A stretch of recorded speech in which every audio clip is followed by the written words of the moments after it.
Hey, Redcasters, be sure to subscribe to our channel and ring the bell to be notified about our latest videos. Go Big Red. Finally tonight, CBS's Steve Hartman goes on the road with a high school football star who's using lessons from his painful past to give others a brighter future. This kid's remarkable transformation actually began a few years earlier after an hour-long argument in which Miranda insisted he do something selfless. I threw out at least 100 ideas of things he could do. And exasperated, I finally said, what about holding a door? Can you hold one door for one person? And he finally just like, I can hold a door. The next day at school, he held a door, then another, and another. At church, he held the door for the entire congregation, till now he says kindness is his passion. Hi, Miss Daly.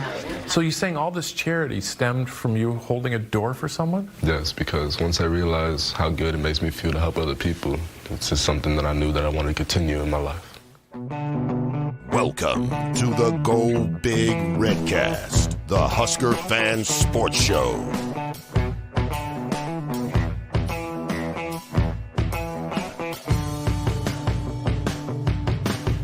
Welcome to the Go Big Redcast. Redcast, Rob.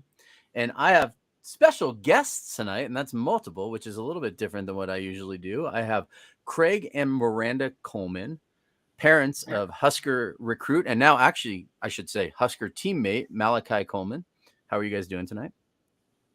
Doing great. Thank you. Thanks for having us.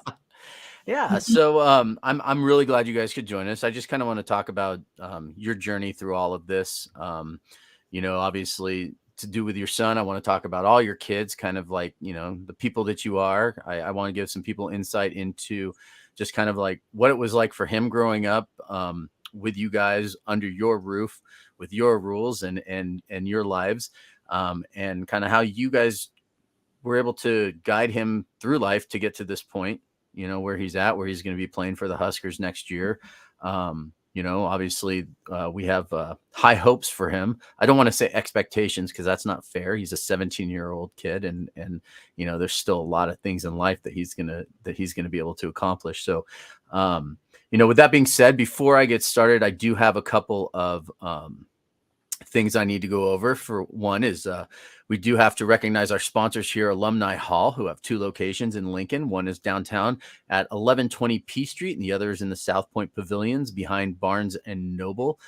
You can also find them at alumnihall.com/Nebraska-Cornhuskers. They've got all of the best Husker apparel out there. It's all licensed and good to go. And I can tell you they've got all the new Herbie stuff as well. The new old Herbie, I guess, is what we should say here at this point. Also, let's see here. There's a VIP baseball experience through Alumni Hall where you can enter to win 2 tickets to the May 13th game versus Penn State, where win a Coach Bolt autographed baseball and a $50 gift card to Alumni Hall. Also coming up on the shows, we've got Jason from Huskerland on Wednesday, May 10th at 8 p.m. Central. Another fan forum. We've also got Pipeline Jerky. They are friends of ours, friends of the show. And every time you buy a bag of Pipeline Jerky, you are contributing to the NIL program for we'll call it the new pipeline, because the old pipeline is the only pipeline, their original pipeline. And I met those guys this weekend and they're serious about that. But these guys, if you use Redcast at checkout, you get 10% off. It's delicious. It's moist, good beef jerky. And we love it. And Husk guys are great friends of ours, so I want to make sure that we go ahead and support them, as well as our friends over at Smack and Smooch. Shane and Laura do a great job making custom made orders for the Go Big Redcast. You can scan the QR code here. We've got a new Redcast store. We've got hats, sweatshirts, pretty much anything that you want to order, Shane can make it for you. And if you have your own custom orders that you want to put through, just see them on Twitter or Facebook at Smack and Smooch. And let's see, do we have anything else after that? I don't think so. Okay, so good evening. How are you guys? Great. Yeah. I love this because I just want to, it's funny to me because I know that Miranda, you said you want to be able to let Craig talk. and obviously Craig's always waiting for you to answer here. So Yeah. this is gonna be a lot of fun. So I'll try to ask some direct questions. So Craig, tell me a little bit. I know, Miranda, you guys have, I think you said you have a 22-year-old son, correct? And Craig, you adopted him, right? Yeah. Is that right? Yeah. As your own. So was he the first one you guys adopted, the first child that you adopted? Yeah. He was Miranda's biological son, and so when we got married later in life, it only felt right to actually have, since he didn't grow up with a father, that I went ahead and adopted him, and I'm grateful that I did. He's a great kid. So I guess for that, like for you, you kind of knew what that feeling was like. You knew how it was important for a kid to grow up in a household with a lot of support and a loving family. And so maybe tell me a little bit about how you guys got to the point where you decided that you wanted to foster children, and how you met Malachi and his sister, and Nevaeh. I said her name correctly. You got it. Yep. Yeah, nailed it. And how you ended up meeting those two, and kind of came to the decision to foster both of them and then ultimately adopt them. Yeah. So crazy little story is that when Craig and I got married, as you said, we were a little older than most when they get married. I didn't want to have any more children, but we also knew we had love to give. And so we had been talking about getting involved in foster care for some time, and went to church on a Sunday, and the sermon is about getting involved in foster care. And they had brought in the agencies to the church service. And Craig just looked at me as, we're doing this, aren't we? And I guess we are. So we signed up to go through the classes to become foster parents. Our last day of foster care licensing class, Craig actually was traveling for work, and I was there alone, and they handed me 2 profiles and said, we want you to adopt 2 kids. Excuse me, what? Help 1, right? Like, you want us to permanently take 2.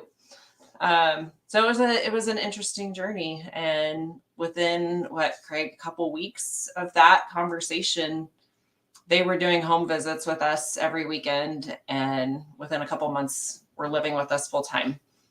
Yeah. And what was that like on those weekend visits, and having both of them there, and kind of I'm going to let you guys tell the background there. I know, we watched the news story. I've read probably 10 different articles. There's always a little something different in there on the same story. And as you said, that sometimes, they cut and edit those. And really, I think the idea of this whole is to get the unedited version. So if you guys just want to talk a little bit about that, maybe learning about their background, how they got into that situation, and then, eventually ended up with you. You want that one, Craig? You want me? I'll let you take this. Okay. Yeah. So the first part of that, asking about how those weekend visits were, it's really funny.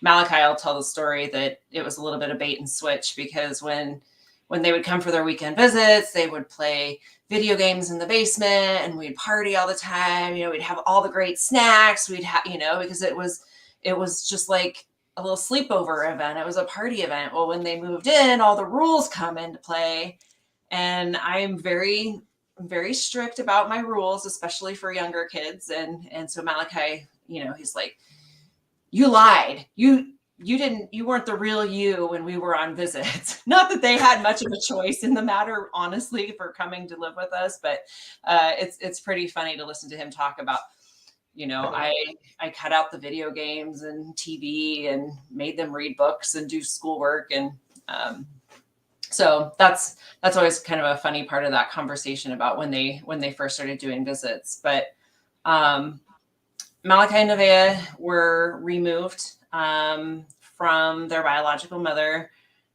They were like 2 and 5 at the time. The story that we got from the state was essentially she had dropped them off at a home of people they didn't know. And After a couple of weeks of not being able to get a hold of her, they called the police and said, we can't afford to feed them any longer. We don't know what to do with these children. And that's how they ended up in the foster care system. Their first foster home, they were at for about a year and a half. It turned out that they really only wanted to adopt one of them. They really only wanted to adopt Nevaeh.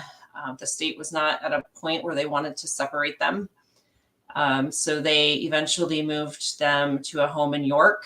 The home in York started out just wanting to adopt Malachi and not Nevaeh, but eventually, after a few months, there was a disagreement between Malachi and their biological son in the home. A fight ensued, and the father threw Malachi through a wall. So they were emergency removed from that home, placed in a loving home in Seward, but just that home in Seward was not in a position to be able to adopt them or give them permanency. And enough time had elapsed where Bio Mom was in prison at that time on some unrelated charges, and her parental rights had been removed, and so they were looking for permanency. We were the last chance. If we would not have adopted, they were going to separate them, and it would have been devastating to them. They're very close. Yeah, that is the one consistent thing I would say in the stories. I mean, a lot of that, story obviously isn't in that, but the fact that they didn't want to be separate. How old were they when you adopted them? They were 6 and 9, weren't they? They were 6 and 9 when they came. They had just turned 7 and 10 when we adopted. Okay, yeah. Okay, so they spent a few years then kind of going through the roller coaster that is our social system. Well, I mean, but here you are, right? You've raised, an upstanding member of the community. I hate to make a Game of Thrones reference, but the hold the door moment. I don't even know if you guys get that reference at all, and that's okay. Because there are listeners that will.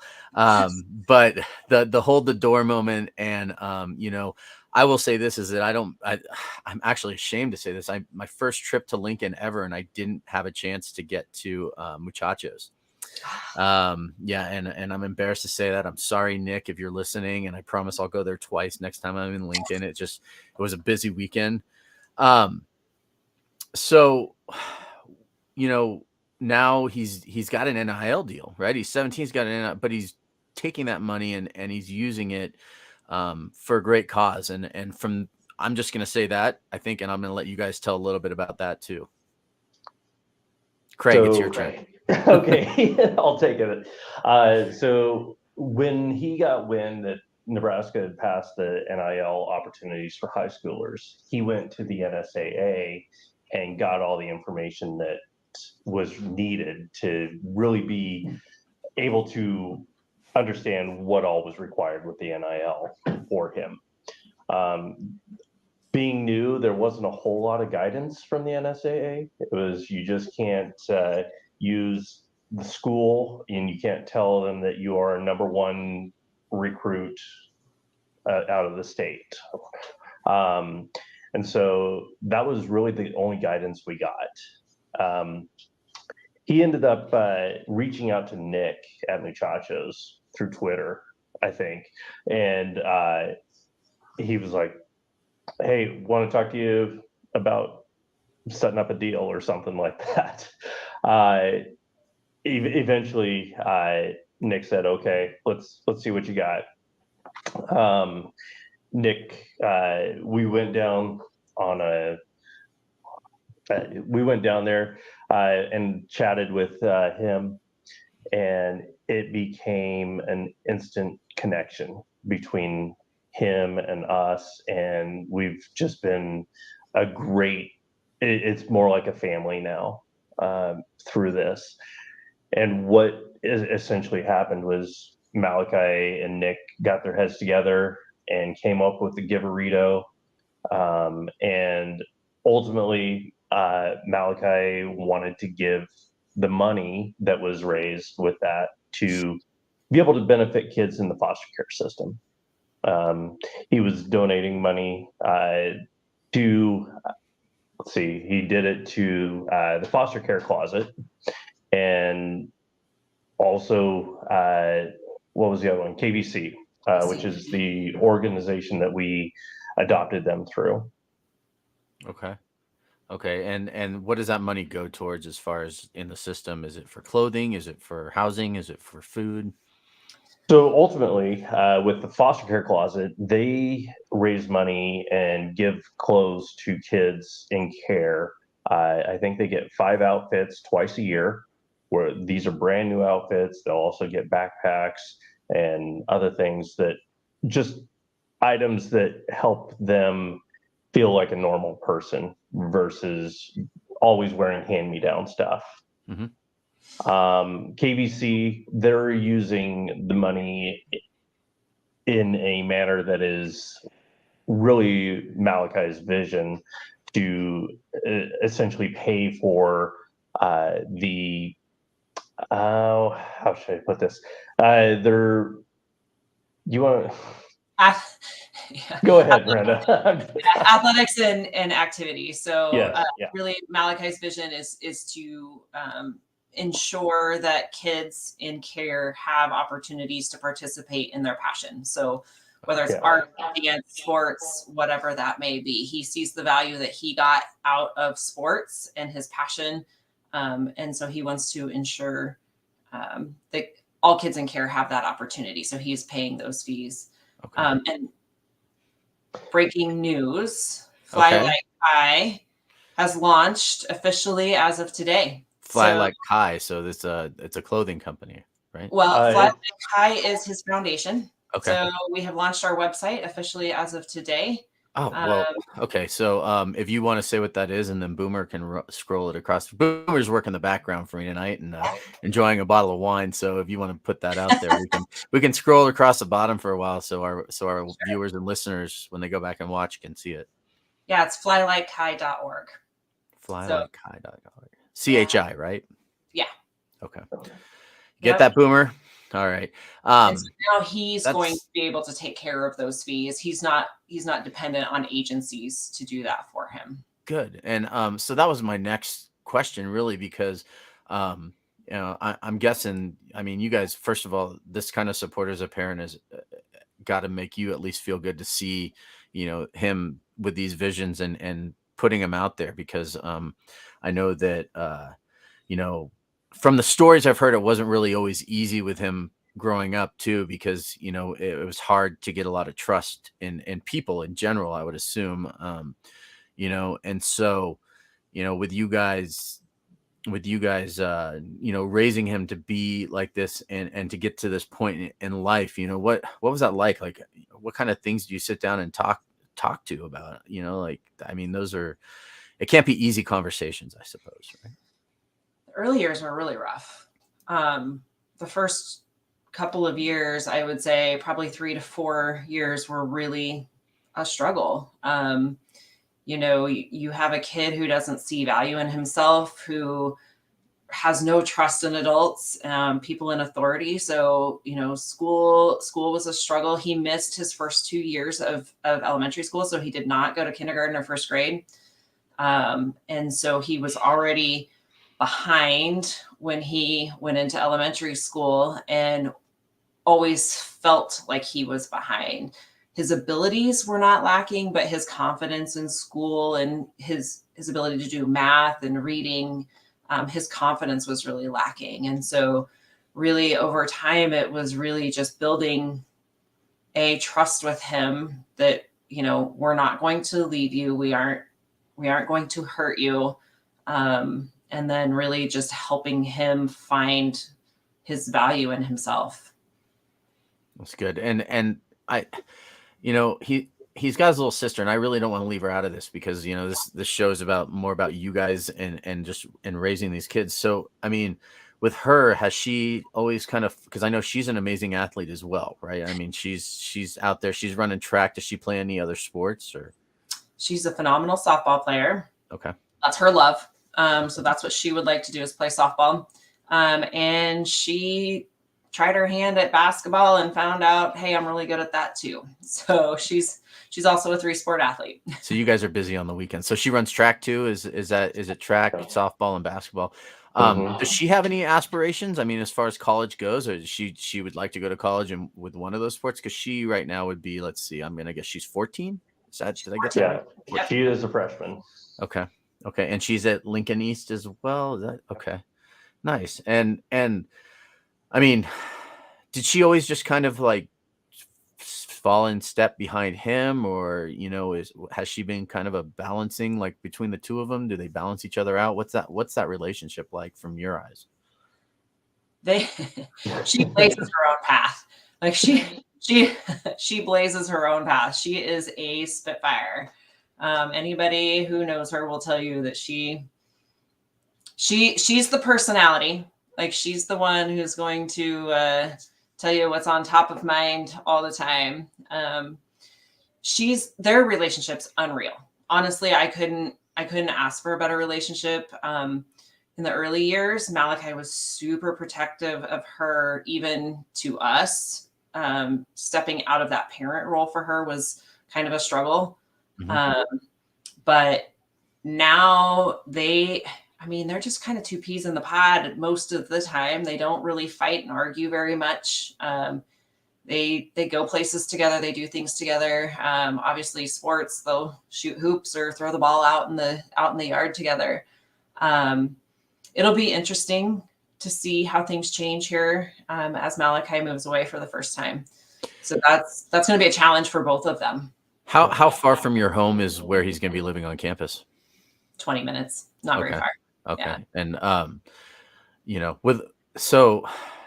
I guess that was going to be my next question is how do you think that's going to impact everything else going on, and how much, I guess here's a better question. I think that how much did that impact his decision to stay home?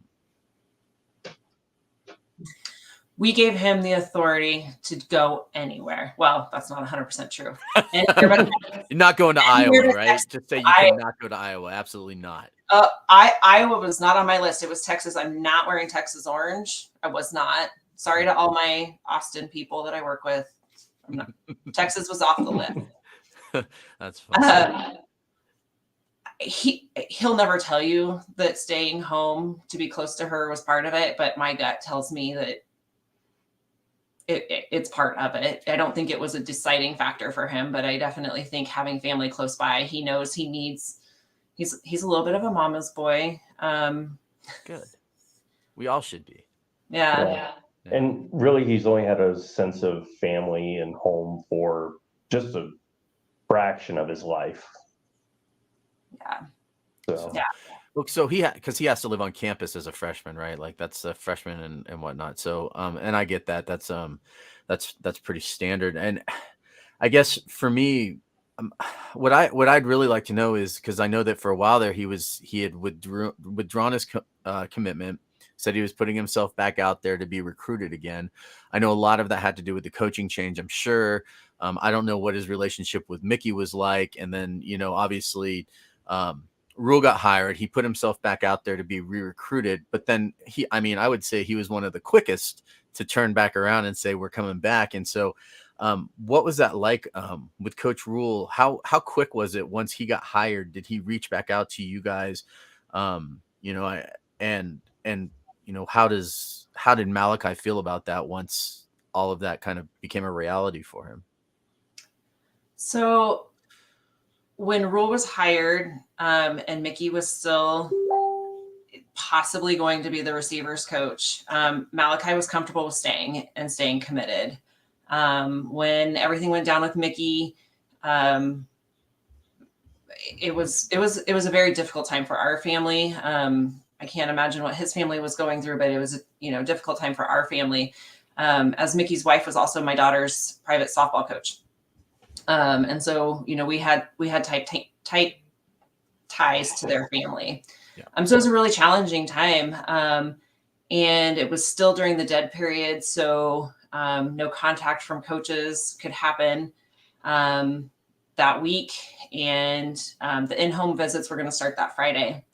And so Malachi came to me in my office and said, "Mom, I am going to open up my commitment again, my recruitment." And I said, "I don't agree. I think you should give Coach Rule some time. You should let him come to his home visit." And Malachi said, "No, this is what I want to do." And I said, "That's fine. This is your decision. You can do that, but you need to get on the phone with Coach Rule." So he did. He called Coach Rule and he says, "I'm going to reopen my commitment." And on Friday, Rule was in our living room. They had a great connection from minute one. And I mean, when Malachi opened his recruitment, Craig, how many phone calls do you think he got? 40? Oh, at least, yeah. Like, he didn't go to school that day. We kept the kids home, just because they were dealing with so much emotionally after what came out with Mickey, and so we kept the kids home. There's no way he could have been in school that day. His phone just did not stop ringing. So we talked about what official visits he wanted to try and go on, and that's how it happened. It really only took a little bit of time for him to really build that connection with Rule and company. So I mean, he is as genuine in real life as like in person as like. So I attended the press conference. Like, you can watch everything on TV and everything feels kind of surreal when you see it. But I sat in the press conferences on Saturday after the spring game and sat probably within 10 feet of the podium where Coach was talking. And you can feel like how genuine he is when he's standing up there. Is that what it's like sitting in the living room? Because it's like, I don't know. He just kind of feels like the kind of guy that could be everybody's best friend and actually mean it. Is it like that? Absolutely. He is very genuine in person. What you see on the videos, what you see on the press conferences, that's who he is. He's not putting on a show or anything like that. He's just a dad. Yeah. At the end of the day, he's just a dad. He's just a dad, and he's got a bunch of kids. That's for sure. Yeah. You know. Well, I will say too, is one of the things that I noticed at the press conference that, because I went to the Rutgers game last year and I was able to sit in the press conference at that game. It had a different feel to it for sure. The players had it, even after the win, at Rutgers, it still felt a little bit different. These kids were like coming in like they were having the time of their life this weekend. You could just tell the smile. MJ Sherman, that kid smiling ear to ear, and even his sister posted on Twitter that she's never seen him smile that much before. And Jeff Sims, up there talking about just football and how much fun he was having out there. And when Malachi he's going to be on campus in just a few weeks, right? Is he going to enroll this summer and take some classes and all that? Yeah. Because can you tell me what's this spring season been like for him? Because obviously you can hear the rumors, the talk, the chatter that he's at practices. Obviously he can't participate. What's his role with the team been like to this point? He's been down there as much as he's been allowed. So he was at every practice. Like you said, he couldn't participate, which was brutal. Yeah. For somebody who just loves football, it was brutal to stand and watch. But we kind of knew going into the semester of school what the practice schedule was going to look like, and adjusted his high school schedule so he could participate. Good. So he's in it. He's in it every day. He's down there all the time, doing everything that he's allowed to do. Making friends with teammates. Hopefully that's probably the most important part, basically following Jeff Sims or Casey Thompson around as much as possible. Right. Yep. Taking the mental reps as well. So let's look like long-term, 3 years down the road, 4 years down the road. Like what do you guys envision for him? What are you seeing? Like how, obviously you guys want him to make his own decisions and live his own life, but as parents, that's impossible. I'm going to tell you, I have 4 kids. I know, what do you guys envision for him in the future? And it seems like, and maybe talk a little bit, because it seems like you're really setting him up for a foundation, no pun intended, to really set some of that stuff up. So how are you guys envisioning all this, happening over the next few years? You want it? I'll let you take this one. She gets the hard ones. Yeah, the most important thing to me is mental health. And being 17, moving away from home for the first time, dealing with just being a kid with the trauma history that he has. If I could envision the next few years, is that he has a support system around him to help him achieve his dreams, which is to go play in the NFL. He's bound and determined to prove me wrong, because early years when they first moved in with us, he's like, I'm going to play in the NFL. And I'm like, well, you need a backup plan. And you need a backup plan for that backup plan, because the reality of that isn't. So all this recruiting happens and everybody's like, well, he's got a good shot of making the NFL. And I'm like, no way. Doesn't, like, I told him all those years, no, you need to go to school. You need to focus on school. But yeah. So for me, it's really all about ensuring he has the mental health support that he needs to do the things he needs to do. That's the answer I was really hoping you would give, because it's it's hard and it's so important. You see a lot of these athletes with the transfer portal and some of these schools with just all these kids leaving, and then basically and you're wondering, like, what kind of support system they have, because they end up in the transfer portal. They sit there for the year. A lot of them don't even go to Power 5 schools after they leave one. They end up in the group of 5, or maybe even a Division II school, or maybe nowhere at all, quite frankly. And I think you're right. I think a lot of that does have to do with mental health and just kind of figuring out where your head's at, and the importance of what your other future could look like if you're not going to be, because every single one of these kids coming into college thinks they're going to go to the NFL someday, right? Or else they wouldn't be playing in college. At least I would. That's what I would want all my players to do if I was the coach. Does he have a fallback plan? What's he majoring in, and what is something that he would like to do if it comes down to it? So he wants to he wants to major in sports psychology, Okay. and his ultimate goal is to, once he's done in the NFL, is to come back and help kids work through being in that sports organization, and hopefully it's here at Nebraska. That's where he really would like to focus on that. Yeah, that's awesome. So what are you guys gonna do all season? Like, what's your life gonna look like throughout the school year? And I assume he's gonna try to run track for Nebraska as well, probably in the off season. And I call it the off season, but I guess it's all season, right? It's so yeah, when I was an athlete, track was always the one thing that helped keep me in shape all year, and I just happened to be fast as well, so I get that. What's it going to look like for you guys? Because now you're going to be balancing, your daughter, 3-sport athlete, your son, who's going to be a 2-sport athlete in college. And apparently you guys work as well, and you both work from home. So what is your life going to look like? I'm not trying to stress you out here. I just, Oh gosh, no, that's already occurred to us. So varsity softball. She made varsity softball even as a freshman, so she'll be on varsity softball again in the fall, we assume. And softball plays typically Thursday nights. And anybody know when our first football game is? Thursday night in Minnesota. Are you guys going to be there? We are. So will I.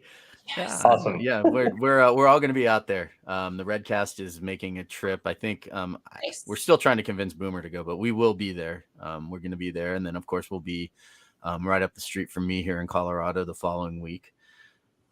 So two road games. Yep. So that's gonna be exciting. So you guys are already planning for that, right? Yeah, we'll be at all the games, I think. That's our plan right now, is to be at all of them. There may be some late night travel, overnight driving to get places, because we've got softball to deal with and be at and support fully, because she's going to be playing softball in college somewhere someday. So chaos. Yeah, that's just what we do. Yeah, no, I get that. I get that. I'm curious too, and I don't know one way or the other, and you don't necessarily have to answer, but does the school like help parents of players, like as far as like, hey, look, this is a place that like maybe we like, do they help out at all with that, like, or have any suggestions or resources for you guys? As far as like, I mean, obviously, I expect them like think that they're going to be paying for flights or things like that, but like, do they give you guys like a list of like, here's some places that we recommend staying, that sort of pretty stuff? Or? significant parent group. We haven't gotten pulled into all because he hasn't technically graduated, so he's not technically an enrolled student yet. So we're not technically in on all the parent stuff yet. But yes, there's a pretty active parent group that organizes all kinds of get-togethers and information on where all the parents are staying and going, and yeah. Very cool. Very cool. I would imagine so, especially with a school like Nebraska with the resources and all that stuff. So somebody's asking this question, so I'm going to throw it up there. Husker Nut is wanting to know, what is social media like being a parent of a recruit athlete? I've seen some of this take place live, but I'm still going to let you answer it. Miranda, you take this one. Social media, it's a necessary evil.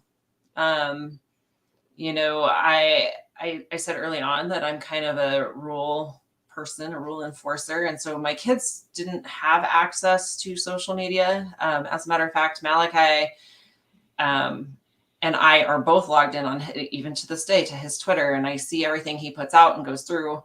And so social media as the parent of a recruit it's a lot. There's a lot of DMs. There's a lot of all recruiting happens on Twitter. That's crazy. That's real, right? Yeah, it happens on Twitter. That's how they find you. That's where the recruits are putting their information out, sharing their huddle and sharing all of their video. Twitter is where it's at. That's crazy. So it's a necessary evil.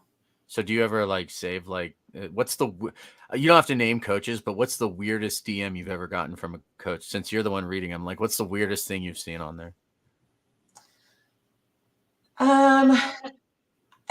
So the weirdest one wasn't on Twitter, but there was one coach from Vanderbilt that just over the top.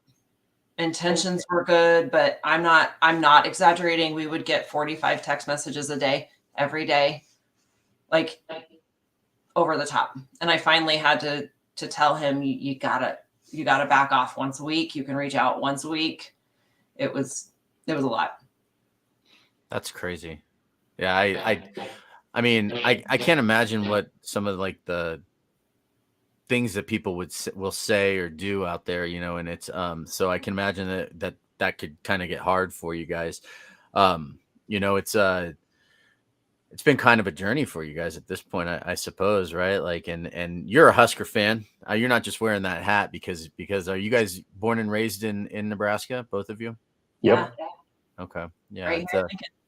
Oh, right. Both of you right there in Lincoln. And you know, what's your story? How'd you guys meet? So I grew up in McCook, and I moved here in 2007. We actually met playing church co-ed softball. Okay. And we just kind of became friends, and we had our own co-ed team that we gathered a bunch of people that we enjoyed playing softball with. And we just really, our friendship just grew and grew. And then ultimately we decided to go ahead and start dating. And then next thing you know, we're married. So. And now you got 3 kids, and that's, yeah. Yeah, that's great. And you guys have been married for how long now? 11 years. Almost 11 years. Yeah. I was gonna say, I'm really happy that you both paused at the same time on that one.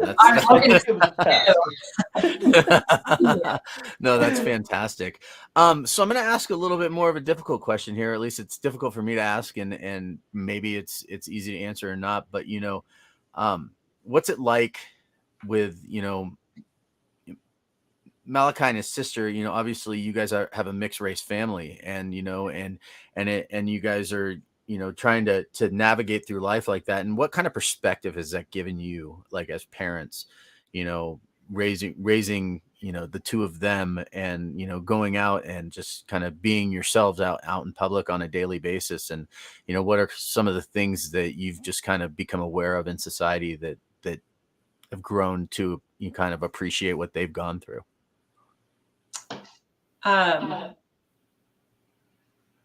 I went to Lincoln High, the most diverse high school in the state. Obviously, I'm not racist. I love my children. White people sometimes feel like they say things, they do things, not realizing even that there's an undertone to what they're doing or saying that can be construed as racist.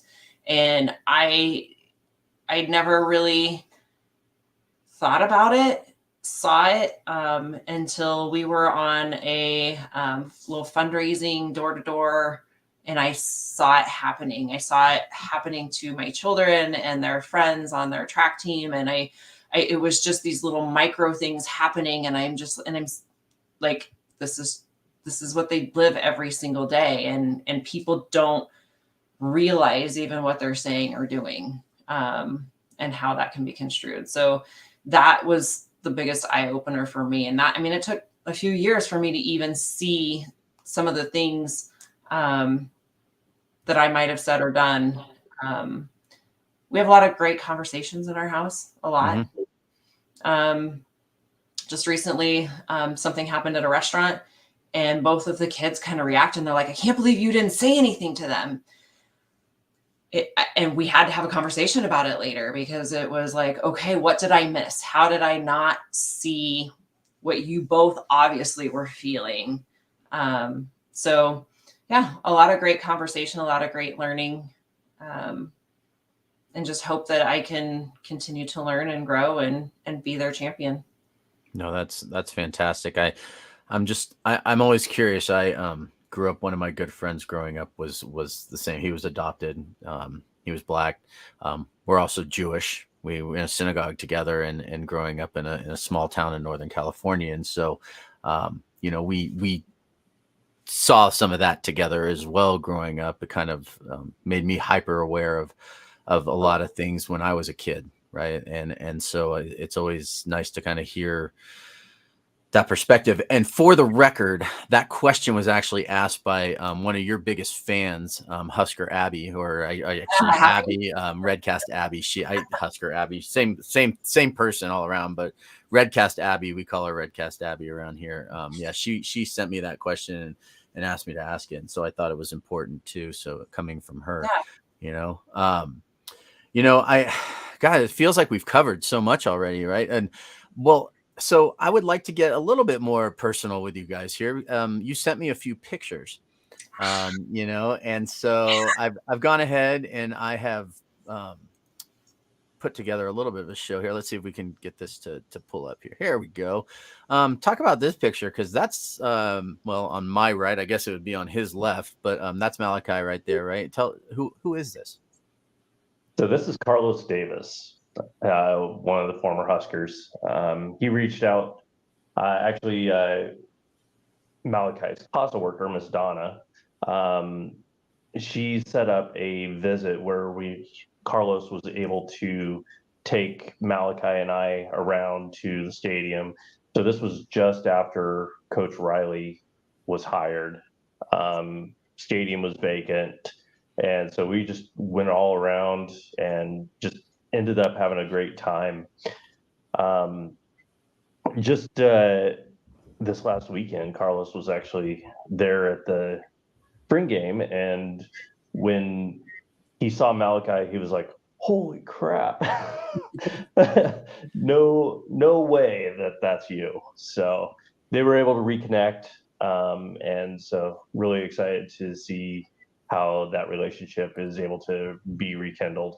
Yeah. And for the record, for our listeners and watchers too, Malachi is every bit of 6'5". I mean, there's like they're not exaggerating on his height. Of anything, they're maybe taking away a half an inch on him. He is as tall as all get up. Let me tell you, I was standing when he walked by me, and I'm only 5'9", so he's almost a foot taller than me. So that was really something else, and I'm really excited to see him out there on the field, because if he's obviously as fast as everyone says, and he's 6'5", so I can't imagine what that's going to be like. Did you guys go with him to Hawaii? I was going to ask you that. Did you guys go with him on that trip to Hawaii out there? He was there for a week. Craig and I went out for a couple of days and watched the game and stayed a couple days later.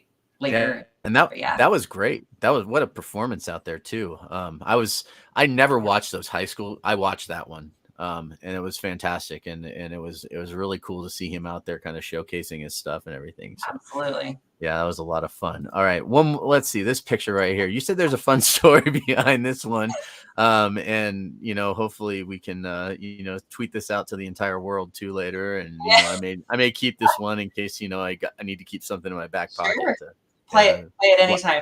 Yeah.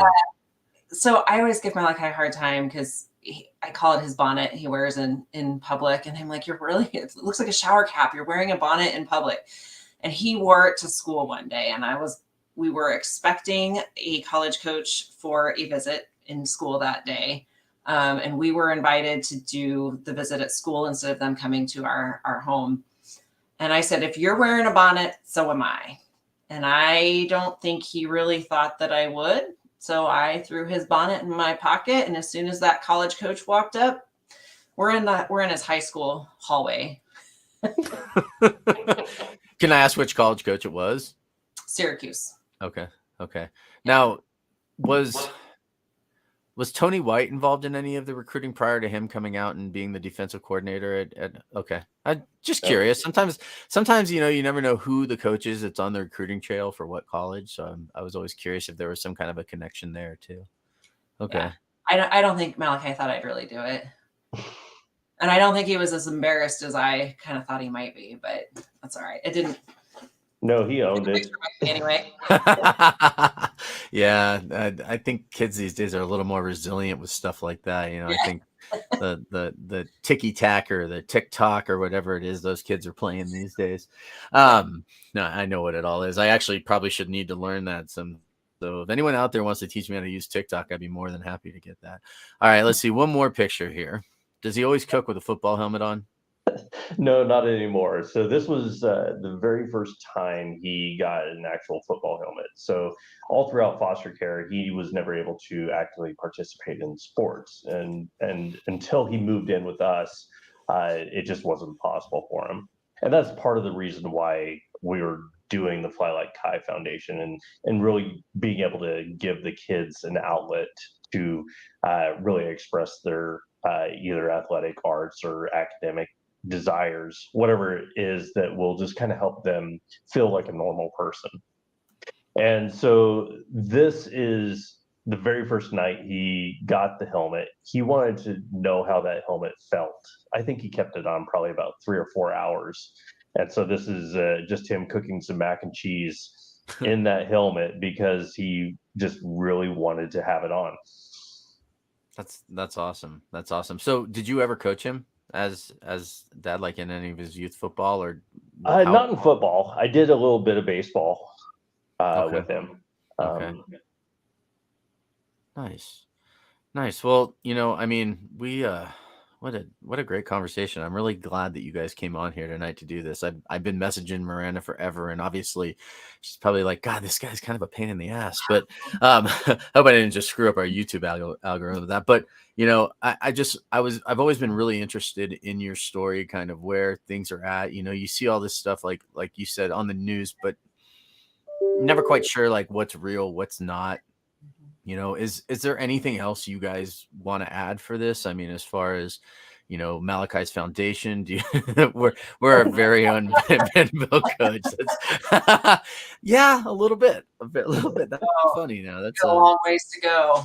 Yeah, I was gonna say I hopefully I've been friendly the whole time. I mean, I've just been really interested and it's funny and I realize because I now that you say it, I'm like, oh my God, I was just another guy, like probably like sending her, but the the thing is that like I've never wanted to have Malachi on here. He's a 17-year-old kid, and I did have one kid that was a commit that came on here, and it was a great conversation. But also, you know, as like a father of 4 kids and everything, I'm not always comfortable talking to the kids because I don't really connect with them as much. But the parents, it's a little bit easier. You know, surprisingly, I'm probably a little bit older than the two of you, and that's, you know, that's great.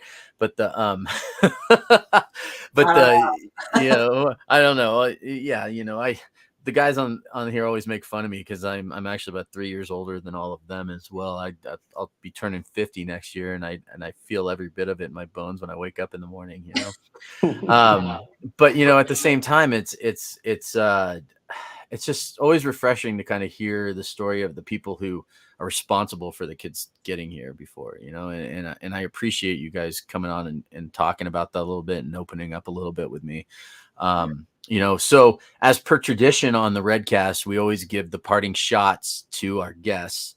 So if you guys have anything you want to say, I'm going to give the floor to each one of you. So I want to make sure that each of you have something to say, and you know, let's go ahead with that. Craig, you got something? Go ahead, Miranda. I would just say to all the athletes out there aspiring to play at the next level, keep pursuing it. And as parents, don't ever shut their dreams down, because I went down that path and look, here he is proving me wrong. So anybody has questions, my DMs are always open. Feel free to reach out. I'm happy to answer questions. Yeah. Craig? There's not really a manual on how to get recruits or recruitments done. We were flying by the seat of our pants most of the time trying to figure this out. The biggest thing I want to leave with is try and stay positive. Don't be posting stuff about recruits or kids in high school. It really affects their mindset, and you could actually have a very negative impact on the recruitment. So just be conscious of that as you go about your daily lives, and in contacting kids on Twitter or posting something about them. They do read it. It's not easy. It's not hard to find. So, yeah, I couldn't have said that better myself. Do not tweet like, if you want to give somebody a words of encouragement, go right ahead and do that. Like, as you said before, mental health, right? Like, you got to think about, these are kids. They are legitimately kids. And you can always tell the people who don't have kids, or if they do, they're really bad parents, in my opinion, if that's how they're treating other people's children. And again, before we get off here too, I just want to make sure that everyone knows that today launched breaking news. FlyLikeKai.org was launched. Go there. That is Malachi's own foundation that he is starting so that he can provide the same opportunities that he was afforded by the two of you for other kids in the foster care system. Super important work. I realize you say he wants to be a sports psychologist, but let's be honest, he has a future in social work, because this is right there. Like, this is super important stuff, and means a lot for these kids. Well, with that being said, I'd like to thank the two of you for coming on, and that's just given us another Go Big Redcast. Love it. Thank you. yeah, thank you. Yeah.